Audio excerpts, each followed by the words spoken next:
বন্ধুরা, 18ই মার্চ পড়েছে চৈত্র অমাবস্যা। যাদের জীবনে দুঃখ কষ্টের শেষ নেই, প্রচুর কষ্টের মধ্যে আছো, কোনোভাবেই কোনো সুরাহা করতে পারছো না, অনেক আগে থেকে বলে দিচ্ছি, 19শে মার্চ শুরু হচ্ছে নবরাত্রি, কিন্তু ঠিক তার আগের দিন 18ই মার্চ চৈত্র অমাবস্যার দিন এই সামান্য কাজটা করবে। কারণ কি, এই দিন পিতৃদোষ দূর করবার দিন। আর যাদের জীবনে পিতৃদোষ লেগে থাকে তাদের কুচপি করে নাও, কিছুতেই জীবনে শান্তি আসবে না। জন্মছকে রাহু বুধ শুক্র যদি সূর্যের সাথে একসাথে বসে থাকে তৈরি হয় গুরুচণ্ডাল দোষ, সূর্য রাহু গ্রহণ দোষ। আর এই পিতৃদোষ যদি লেগে থাকে তাহলে জীবনে অযথা ঝামেলা ঝাঁটি লেগেই থাকবে।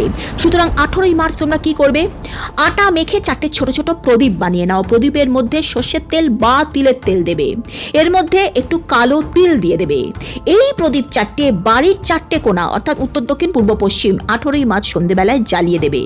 এরপর পূর্বপুরুষদের কাছে ক্ষমা চেয়ে নেবে এবং তুমি আশীর্বাদ চাইবে তাদের থেকে।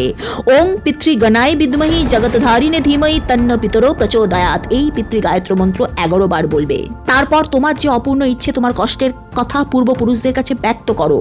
প্রদীপটা জ্বলে গেলে প্রদীপটা থেকে আটার গোলা মণ্ড বানিয়ে নেবে এবং ওই আটার গোলাটা গাছের তলায় দিয়ে রেখে আসবে বা জলের মধ্যে মাছেদেরকে খাইয়ে দাও।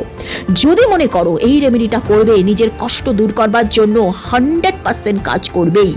চৈত্র অমাবস্যা কিন্তু কোনো সাধারণ দিন নয়। রেমেডিটা যদি করতে চাও, কমেন্ট সেকশনে মাই পাথ ইজ ক্লিয়ার এই কথাটা অবশ্যই লিখো।